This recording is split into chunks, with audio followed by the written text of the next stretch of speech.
Hi everyone, it's me Joanne. Thank you so much for watching my katanungan sa isang follower ko po na may acid reflux po sila. So sabi niya sa akin, "Ma'am, ano pong mga bawal na pagkain ang iyong iniwasan na para hindi mag-trigger ang iyong acid reflux?" To be honest po, wala po akong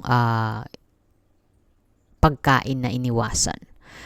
Nung na-diagnose ako back 2019 ng silent acid reflux, tinanong ko po yung otolaryngologist. Ito yung sinasabing na ENT doctor, specialized po sila sa ditong parte. And tinanong ako ng doktor na kung kumakain ba ako ng mga maanghang na pagkain. Sabi ko, never akong kumain ng mga maaanghang. Kasi nga, syempre, tinitingnan kasi nila na, syempre, taga-Asia. So, akala nila na porke Asia is mahilig kumain ng mga maaanghang. So, sabi ko, never akong kumain ng mga maaanghang.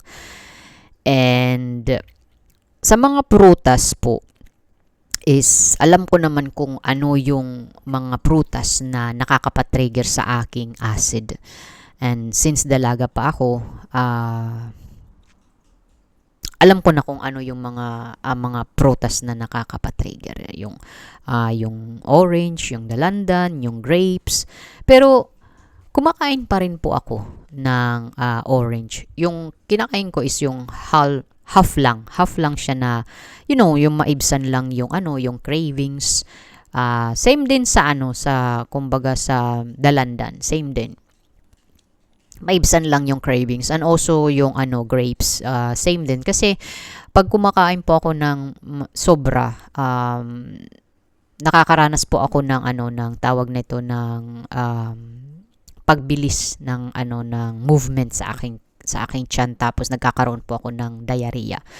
So, basta yung importante lang po is yung naibsan ko yung cravings ko. At hindi naman porke na kahit na may na diagnose ka ng acid reflux is iiwasan mo na lahat. Kailangan mo rin kumain kasi need mo yan, need ng katawan mo. Kasi yan, like yung orange, mayroon din itong benefits. Ang dalandan, mayroon din benefits. Ang grapes, mayroon din benefits. Pero kung iiwasan mo yun, kumbaga bababa yung yung vitamin sa yung katawan, and madali kang magkasakit, 'di ba? And sa naman, sa kamatis at yung mga tomato sauce. Sa kamatis naman, kumakain pa rin po ako, pero 4 na peraso lang. 4 na peraso lang ng kamatis. Tapos yung kumakain pa rin po ako ng spaghetti, pero yung lang kasi, yung spaghetti sauce na ginagawa ng mother-in-law ko is hindi siya sobrang asim. Mayroon kasi siyang linalagay. Naglalagay siya ng kaunting asukal para hindi sobrang asim. And kasi very sensitive kasi yung yung stomach ko kapag nakakain ako ng sobrang taas ng ng acid. Like tomato sauce. Pero pag kumakain ako sa kanyang ginawang spaghetti, wala akong reaction. Kumbaga siya sa aking tiyan, kumbaga tawag nito, hindi kumakalam yung aking tiyan. So, and hindi naman po kami everyday kumakain ng spaghetti. Every naman lang kami kumakain ng spaghetti every Sunday. Yun po. Tapos hindi rin kami mahilig sa mga sa mga mamantikang pagkain, matatabang pagkain.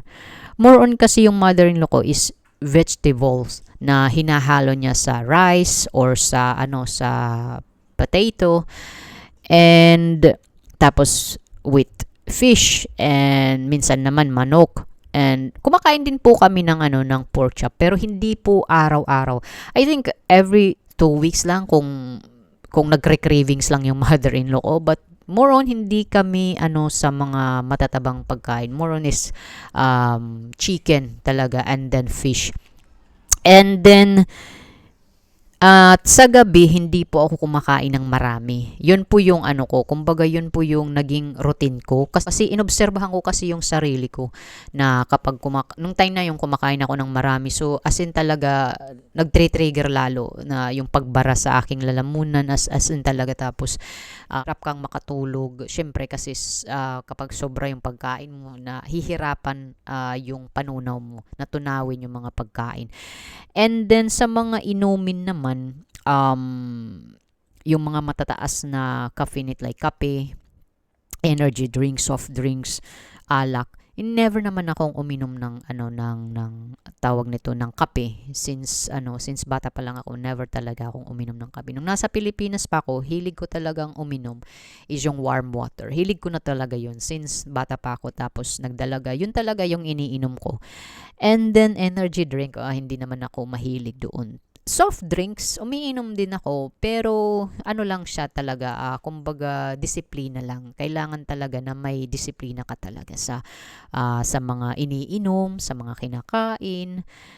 And alak, no, never po akong uminom. And never din po akong nanigarilyo. And yung ano ko, yung anak ko is 9 years old na, pero never siyang uminom ng mga soft drinks. More on kasi water, tubig kasi kami dito. Except yung asawa ko, mahilig siya sa soft drinks. Pero kami ako at yung anak ko, never, hindi kami mahilig sa soft drinks. Water lang talaga. And tinanong ko yan sa doktor ko, na sa otolaryngologist, na kung may pagkain ba akong dapat iwasan. Sabi niya sa akin, hindi mo naman dapat iwasan yung mga pagkain. Kailangan mo lang talaga is disiplina, at hindi sobrang dami yung kakain. Like for example, like orange, hindi ka dapat kakain ng ng apat, yung buo, apat, no, hindi dapat. Kailangan kung example, nagka-cravings ka, so doon ka lang talaga dapat mag-focus sa cravings. At kung nakakain ka na, so mga half, okay na yun, okay naman ako. Kasi ako mayroon naman akong, alam ko naman kung ano yung limit ko, hindi naman ako maabusong tao. And sabi niya, as long as hindi ka kumakain ng mga maaanghang, mga matataba, at may mga caffeinated. Umiinom ako ng tea, pero siya, hindi siya caffeinated.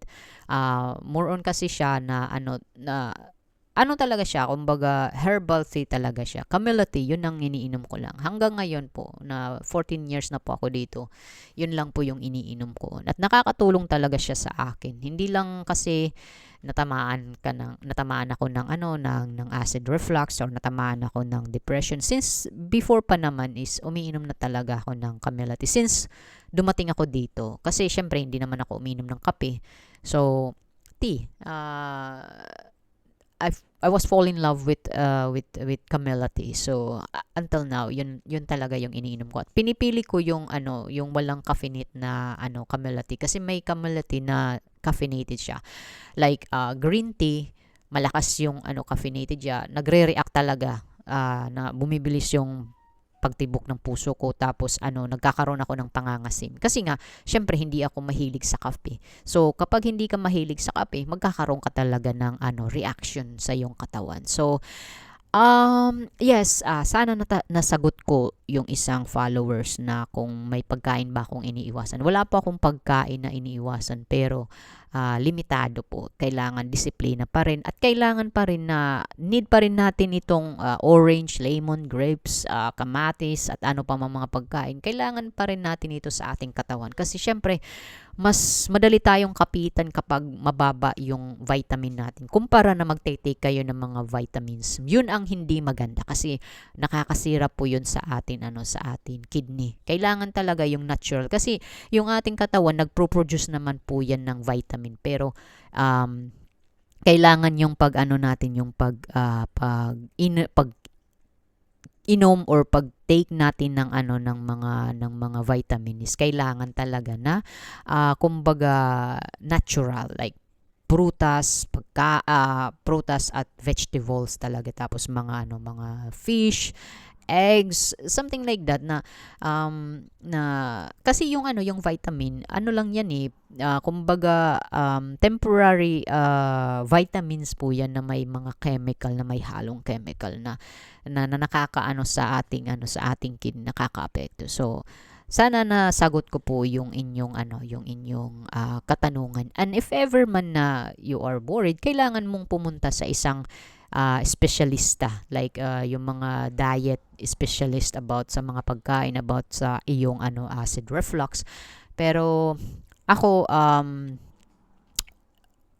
talaga ako, kumbaga sinearch ko talaga yung yung mga nakakapatrigger sa akin, at ako mismo yung kumbaga sa akin pamamaraan talaga, kasi mas maganda na ikaw mismo yung mag-discover sa yung sarili, kasi sarili mo yan, 'di ba? Hindi mo maikukumpara sa iba yung sarili mo, kasi iba-iba po yung mga iba-iba po yung mga pinanggagalingan kung bakit sila nagkakaroon ng mga like acid reflux, anxiety, 'di ba? So kailangan talaga tukuyin mo kung ano yung pinanggagalingan ng acid reflux mo.